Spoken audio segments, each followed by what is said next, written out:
Your blood runs orange and blue. This is the pod for you. You're listening to Orange and Blue Bloods, hosted by EJ Stewart and Tommy Beer. Let's get to it, New York. Another week, another streak. It's EJ Stewart, Tommy Beer, Orange and Blue Bloods. Thank you guys for checking us out. Of course, this is an Audacy WFEN original focused on the New York Knicks. We got a lot to talk about on this episode. We'll be talking about this Knicks win streak. They're now at 3 games after beating the Denver Nuggets. So we'll talk about how they got that win on Saturday, the return of Jalen Brunson, a bounce-back game from Mitchell Robinson. We'll also be talking about the game they have coming up this Monday night. They're playing against the Minnesota Timberwolves, a team that's kind of limping into this game. They have one key injury. They've not played good basketball, so the Knicks could have an opportunity to extend this win streak in this game against the T-Wolves. And we'll give a little breakdown of one of the most important figures in the New York Knicks organization, Leon Rose, and the job that he has done. Should he be in the conversation for Executive of the Year? We'll talk about all that and more on Orange and Blue Bloods. Tommy, how you feeling, my man? Feeling good, my guy. First weekend of March Madness in the books, and the Knicks playing important games in March. It's you know what's funny, EJ? We're planning my little man's birthday. Little Tommy is gonna turn 4 next month. April 10th is his birthday, so we're figuring out weekend before, weekend after, Saturday, yada yada yada.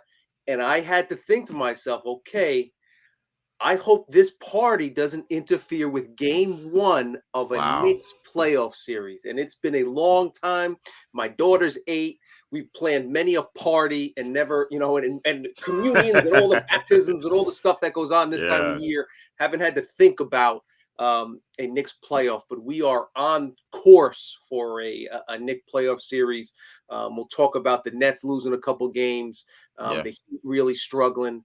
And most importantly, as far as this pod is concerned, the Knicks are trending in the right direction once again. Got Jalen Brunson back, and this team is looking good. EJ, we should have a fun little spring ahead of us.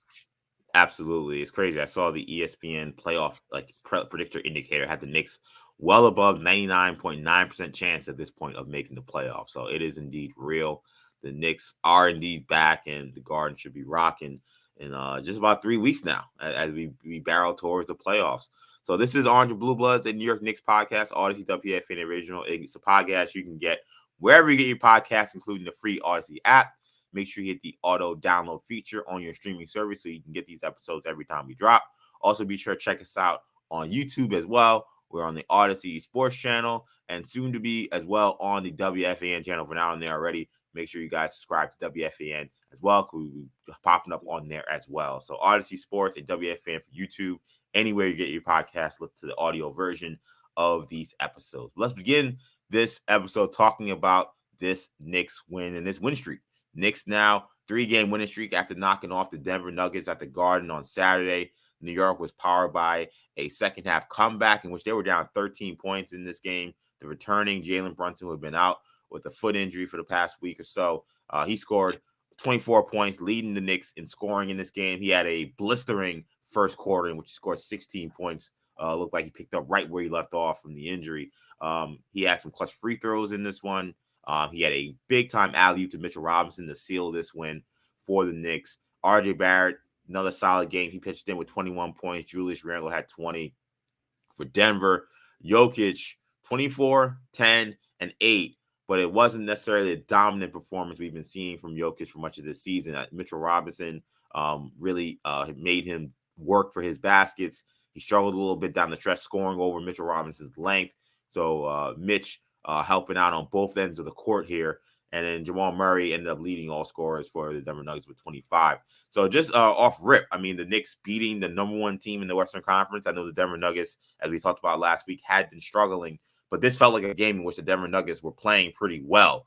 They got up by 13 points. The Knicks were able to battle back and win. How impressed were you by this Knicks win? Yeah, good point, EJ. This wasn't a game that the Nuggets lost. The Knicks won this one. Nuggets best team in the Western Conference all season. Yes, they've struggled of late, but they won earlier this week. They beat up on a bad Pistons team, played well against the Knicks, and then on the second day of a back-to-back in Brooklyn against a Nets team with the rest advantage, took care of business, easily beating Brooklyn. Final score was a little bit closer than the game was. The Nuggets were up 20, double digits for most of the second half and 20 points in the second quarter. So again, they have the two-time MVP, possibly three-time MVP. Jamal Murray played very well, hit 4 of his 4 first three-pointers, looked sharp. Michael Porter Jr. shooting the ball at a high clip, which is no surprise whenever he's on the floor, he plays well. They got Aaron Gordon, Bruce Brown, they got guys as their record would indicate, but the Knicks just, as the Kansas State coach said yesterday, we got dudes over here, and the Knicks got guys that can play with them, and starting off right from the first quarter, every Knick fan kind of anxiously hoping Jalen Brunson looks good, looks solid, comes right out of the gate, scores 16 points like he never left. You could tell that he certainly looked like he missed playing on the Garden floor, playing in NBA games. Got back, looked good, which was a very encouraging sign. And I thought you mentioned the play of, obviously you got 20 plus points from Brunson, Randall, and Barrett, which is certainly welcome. The 8th time this season that those 3 guys have each scored 20 plus points. And then you got the center combination, Holden, Jokic, as you mentioned.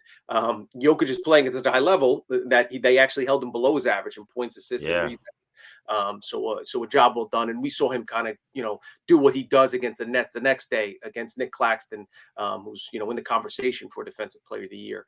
Jokic had his way with Claxton. So credit to Mitch Robinson coming back after little kerfuffle, little issues on social media this week. And Hardenstein obviously continues to play at a very high level. So all around good team win. We didn't even mention Josh Hart. We'll talk about him. But he continues to be really, such an important contributor on both ends of the floor. Really can't say enough about that dude.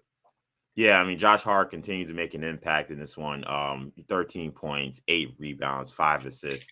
Another one of those games where it's like he played great, and the box score does reflect that. But oftentimes, you don't need to look at the box score to know how well he played. You can just watch the game and see the impact he had. 3 steals in this one as well. He was great. And what I take from a lot of these games, especially against the really good teams, is I like to see what the opposing teams are saying about your team, because in some ways that kind of gives you a great indication as to just how effective your team can be. And I thought the way Michael Malone talked about this game, and you kind of mentioned how, it wasn't really as much like the Nuggets lost this game, was more about the Knicks kind of winning this game. That's kind of what Mike Malone kind of said. He said, look, these were 2 really good teams. They got a lot of good players over there. And we came in here, we played well, but we came up a little bit short. But Mike Malone, he's been really after his team with their effort of late. So if he didn't think his team came out to play and they kind of laid down to a team that was much lesser than them, he would have said that. He's not someone who minces words, and that's not what he said at all. I know he thinks very highly of Tom Thibodeau. He worked with Tom Thibodeau in New York, but still, I thought that was an indicator for just how well the Knicks are playing. And this game was not the most pretty game. You don't have a guy who had 39 or 40. This was kind of a grinded out slugfest a little bit, at least in this day and age in the NBA. You see 116, 110, but in today's NBA, that's what this was. It was not going to be a game where baskets were going to come easy, especially in the second half when the game really started to get bogged down. Definitely kind of a playoff atmosphere we saw on Saturday a little bit here in New York. Definitely. Garden was rocking. It's kind of a sign of things to come. I think that's a good point. Like the playoff, this had a playoff feel to it, not only the atmosphere, but the slow down, little pace was slowed down a little bit. Denver's been, the best offense in the league this season. And the Knicks kind of made them grind it out a little bit.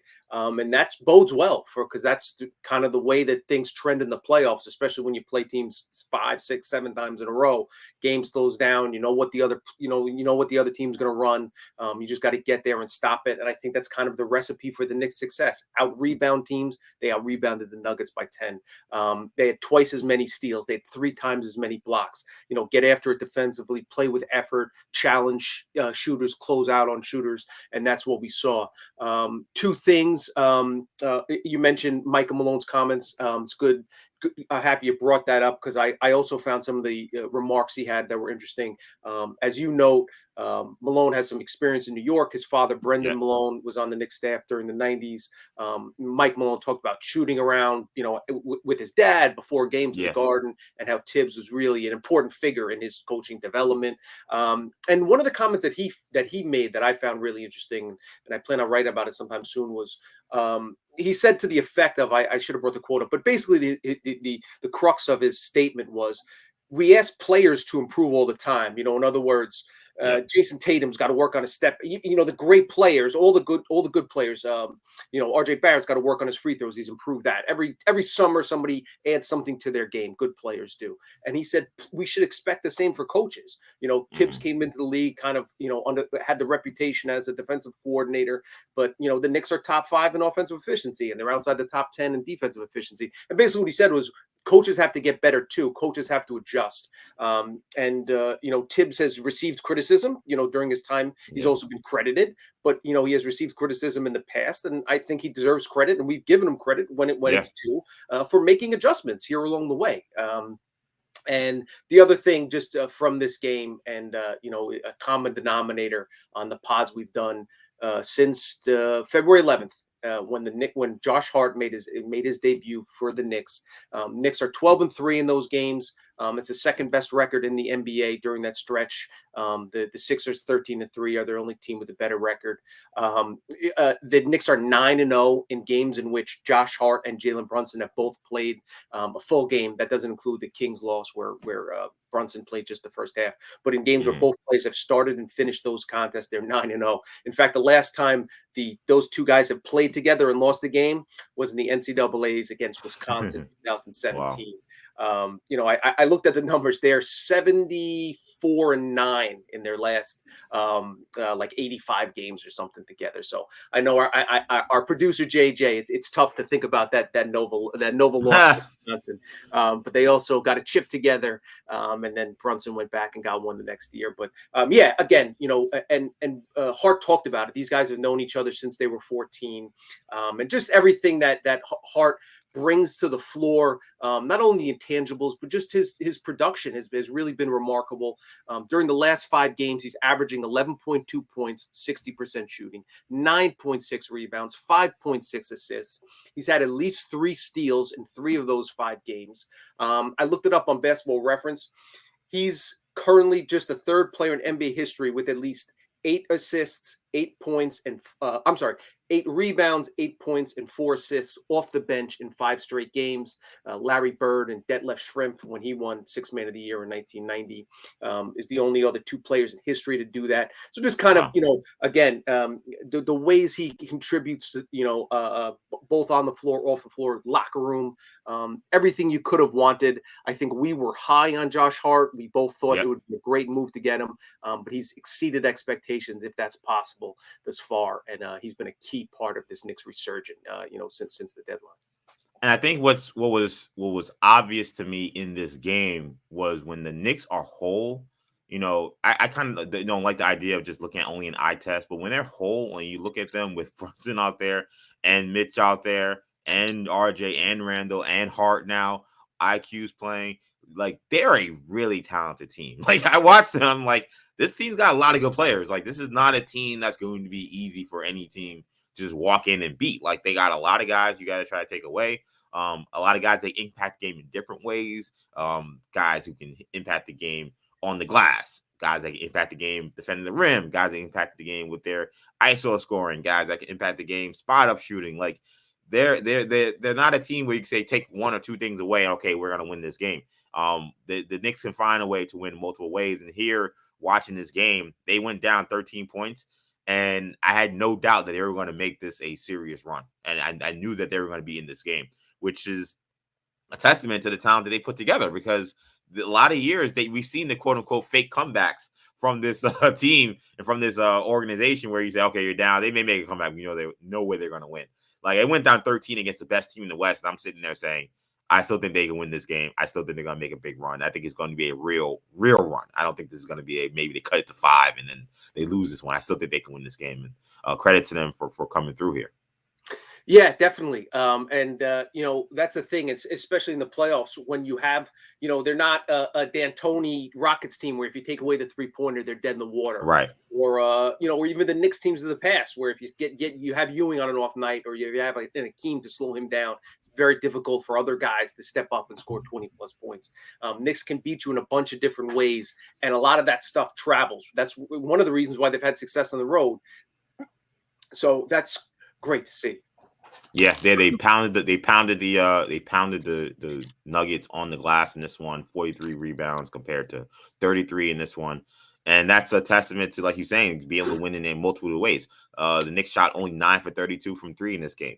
Most of the time in a game in the NBA, if you only make 9 threes and you shoot 28% from 3, that's almost an automatic L in today's NBA. But not with the way this Knicks team could play, because they could say, okay, we're going to lean on our defense, or we're going to lean on pounding the offensive glass, and they'll find a way to get their way. They also had only had 12 turnovers. They're a team that's always been a low turnover team. So they're a really good team. And this win was definitely a testament to that. So the Knicks come out with a big one at the Garden. 116-110 was the final in that one. So we come into Monday night, as when we're recording this podcast Monday afternoon here.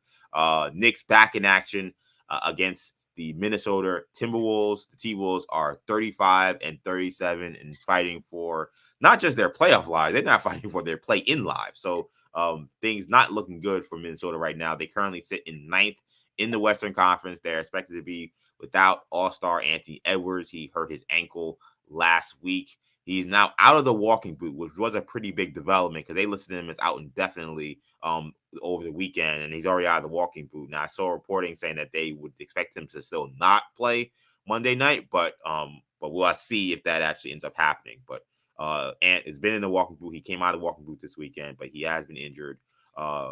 They played without him on Saturday. They lost to Toronto by 15. They've now lost 5 of their last 6 games. The last time these two teams played, Knicks won 120-107 on the road. Keys to Knicks win here, Tommy. I mean, the T-Wolves, you think without Anthony Edwards, and some of the trades that they have made, they brought in Conley, they got rid of D'Angelo Russell. They're not necessarily going to be as high-powered offensively as they've maybe expected to be. Of course, Cat has been out of the lineup as well. So Knicks look good coming into this game, but what's it going to take to get a W? Yeah, the first and foremost is really importantly, Jalen Brunson has been removed from the injury report. He's not even questionable or probable. That's He's completely great removed. news. So that's really good news, and that's a sure sign yet that he didn't suffer any setbacks Saturday, which is really, really important. Obviously, not only short term, but immensely important long term. So very good news on that front. As you know, Timberwolves are listing Anthony Edwards as questionable. So the fact that he's not doubtful is a little surprising. As you know, when he went down Friday, it looked like a very serious injury. It looked serious, yeah. Very serious. Obviously, didn't play Saturday. He was on a walking boot, but now he's out of the walking boot. I'd be very surprised if he did play, but he's still listed as questionable, as is Rudy Gobert, who's also listed as questionable. However, they've attached that questionable tag to Rudy for like 3 straight weeks now. He hasn't missed a game in a month, so I fully expect him to play. Naz Reid is also questionable, but it sounds like he's trending towards playing as well. So. So we'll see how that plays. Obviously, Knicks need to do what they do. They're 7-point favorites. This is another game they should win. Keeping Gobert off the glass is going to be important. So Mitch and Ihart will have their hands full. But again, an older point guard like Conley is going to have a really tough time guarding Brunson, as do most players this day and age.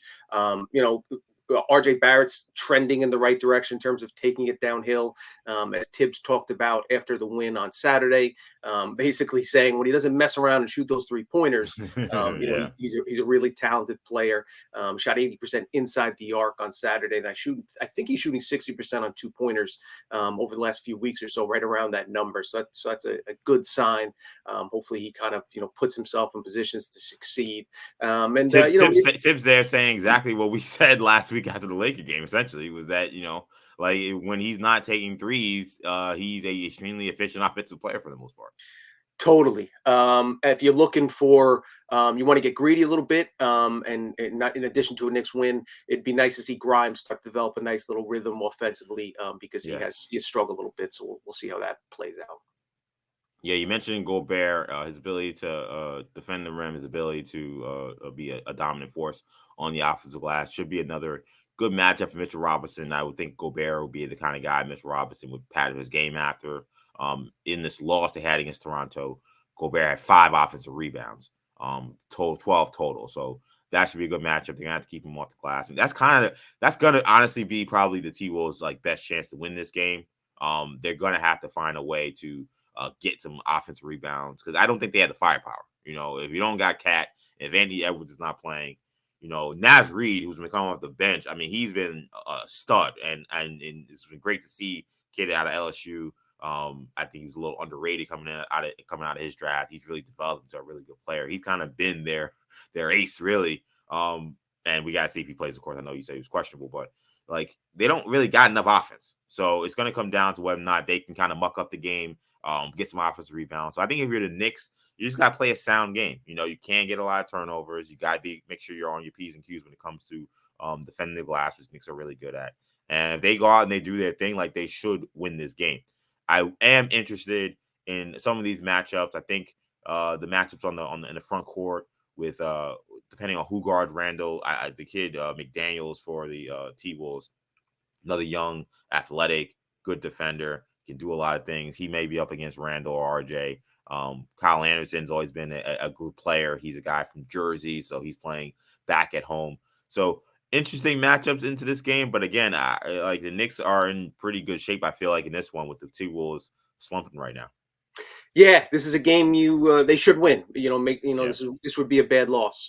You're playing a team without its best player, without its all-star, dinged up with some other injuries. Obviously, without their 2 best players, without Cat. Yeah, Cat not playing either. So yeah, this is a game you want to, and this is when the Knicks consider themselves a very good team, great team, you want to get out in front, impose your dominance and let them know. But make no mistake, this is down the stretch, basically every game, not only the Timberwolves play, but the Lakers and the Jazz and the Thunder and the Warriors. It's like 11 playoff games, over the next 15, 16 nights for all these teams.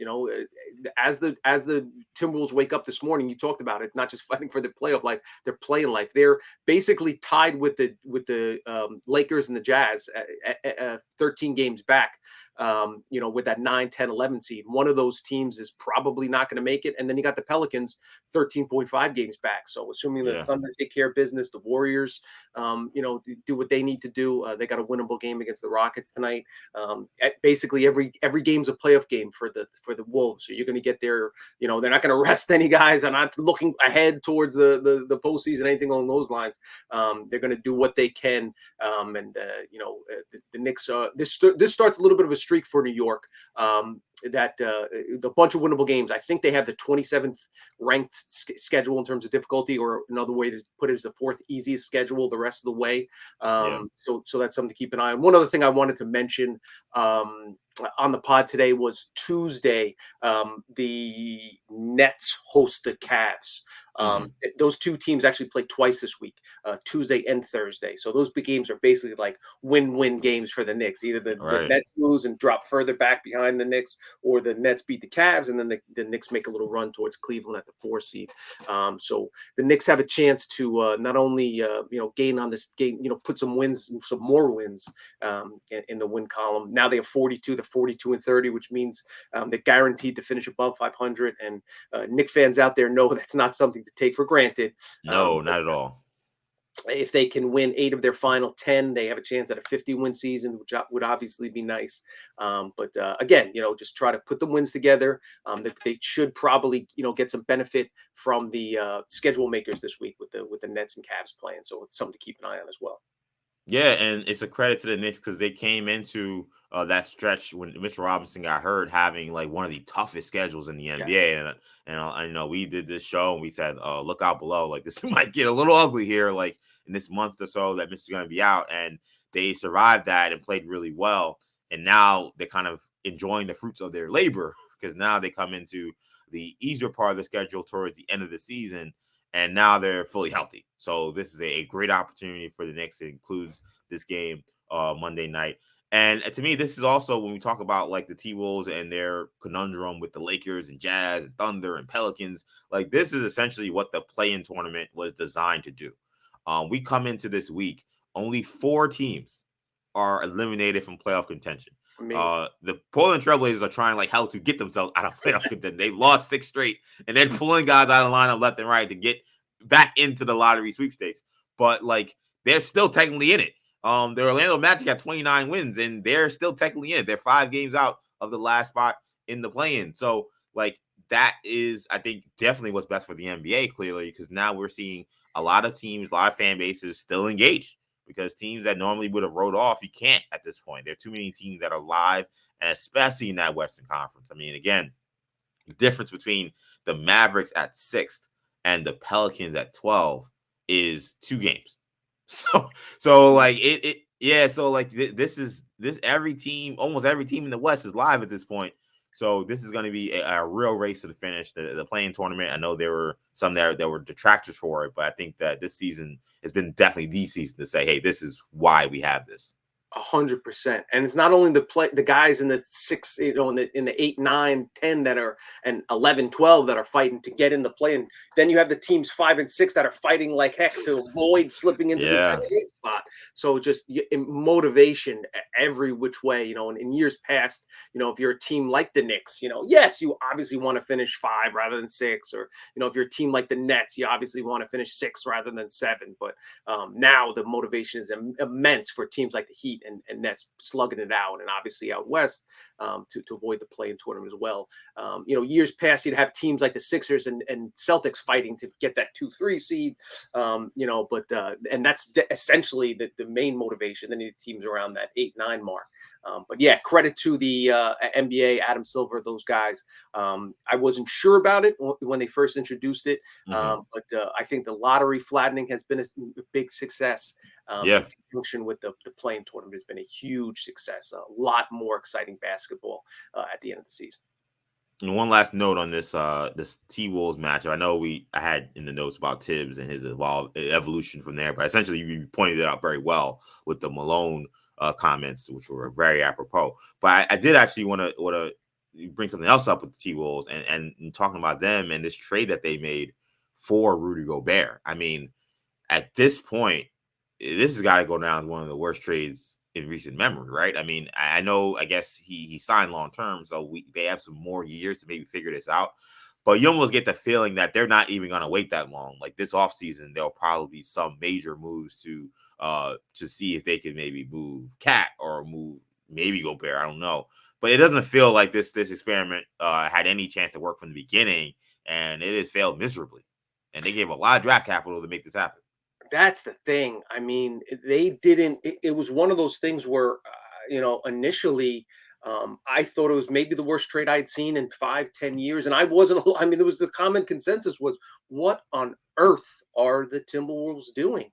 It just didn't make sense on so many different levels. You're pairing 2 centers in a league that prioritizes 3-point play and positionless basketball. Now you got 2 centers that are taking up spots on the block.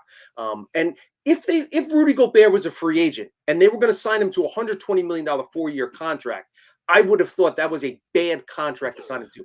But in order to pay Rudy Gobert that contract, given their current roster construction with Karl Anthony Towns, obviously, for the opportunity to pay Rudy Gobert that money, they gave up 5 first-round draft picks, 4 of them unprotected, and Walker Kessler, who was the 25th overall pick in last year's draft, who's averaging his per 36 minutes are very similar to Rudy Gobert's per 36 minutes.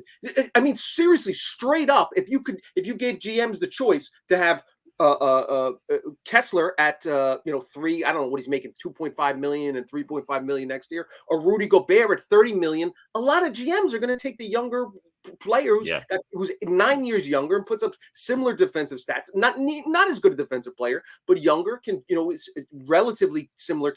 Offensively they don't contribute much. It is just a nightmare in every way, shape, or form. The way the season has turned out has made it look even worse. And yeah, they're going to have to look to break it up. Maybe they get a couple first round picks for Rudy. They flip him this summer. That's probably the best case scenario. I think moving Cat, selling low on him would be a mistake. Obviously, the Knicks will be in the mix if he demands a trade or if they put him on the block. It's something we can discuss at another date and time. But it's rare where basically everyone covering the league says, "Oh my God, this is a terrible trade," and not to mention the implications it had, kind of the ripple effects. It clearly influenced the Donovan Mitchell sweepstakes. If that Rudy Gobert trade doesn't happen, the Knicks, I don't want to say probably get Donovan Mitchell, but I think it's far more likely. They were on the 1 yard line anyway. But the sense was that Ainge felt emboldened by the incredible haul he got from the Gobert deal. It just kind of reset the market. In a way, this summer we're kind of seeing Lamar Jackson kind of still dangling out there. And he's demanding that he basically his insisting that he gets paid similar to Deshaun Watson. What it was $230 million guaranteed, something ridiculous that kind of reset the market. And it's just and all the other in front of his head saying, no, that's an outlier. We can't pay you based upon the idiotic the Browns' idiotic decision. So sometimes when there's kind of that wild, that wild outlier trade or free agent signing, kind of throws a monkey wrench into all the works. And I think that's what happened this summer. And I think what was crazy about the trade was these are two guys, not one, but two guys that we actually watched in the postseason and said, "Oh, it's gonna be tough to play those guys down the stretch of certain games." And their concept was to play them together. Like that was crazy. Like we've seen Gobert for years have these games where they can't put him on the floor, or if they play him on the floor, like the Clippers famously spread out the Jazz and just shot them out of the playoffs. And then we saw last year against the Memphis Grizzlies with Cat and his struggles in the postseason, and his struggles to guard and saying, "Oh man, like he's your best player, that's going to be tough." And somehow the T-Wolves thought, "Hey, we put these guys together, it will work out." I mean, it didn't make sense at the time, and it looks terrible now. The crazy thing was that the argument was, listen, it'll be awesome in the regular season. Those two guys will be dominant in the regular season where you can't pregame and plan, and so they'll win 50 games, and then we'll figure it out in the postseason. Now, oh my God, just a nightmare. Yeah, so T-Wolves, good for them that they have Anthony Edwards, a young star, a guy who looks like he's definitely gonna be one of the better players in this league. That kind of softens the blow a little bit, but losing all those unprotecteds, man, tough break for the T-Wolves. Anyway, Knicks T-Wolves Monday night at Madison Square Garden. So speaking of the Knicks and their success this season, it is another successful season under President Leon Rose. The team is now 42-30, 72 games into the season. That is actually a better record than Leon Rose's first full year of the Knicks when they were 41-31, which was their completed record after a shortened season due to COVID pause that kind of leaped into the next season. So we're now approaching award season, and everybody's talking. And there are Knicks that are up for awards. I'm sure we'll have these conversations. We talked a lot about quickly for sixth man. I think Tiz for Coach of the Year is a conversation. But what about Executive of the Year? Rose did sign Jalen Brunson to the team. It is one of the most impactful acquisitions in franchise history thus far. He made the trade for Josh Hart at the trade deadline, which has been the most impactful trade that was made at the trade deadline. The Knicks are 12-3, as Tommy mentioned, since that move. Do you think Leon Rose should be Executive of the Year? Like, I've kind of been banging the drum for a little bit, kind of trying to rally cages of Knicks fans and some of these NBA media say, "Hey, look what's happening. Look what Leon Rose has done." And I'm trying to raise this agenda again, because with the way the Knicks have played, with the team that they've built, and again, I look at their roster, I watch the way they played on Saturday and being like, this is a really talented team. Considering all the mistakes Leon Rose made last season in building that team, I feel like he's got to be the guy. I would pick him for Executive of the Year right now. Yeah, I'd have to dig in and see what some of the other cases for some of the other contenders are. But make no mistake about it, he is at the very forefront of the conversation. You can make a very strong argument.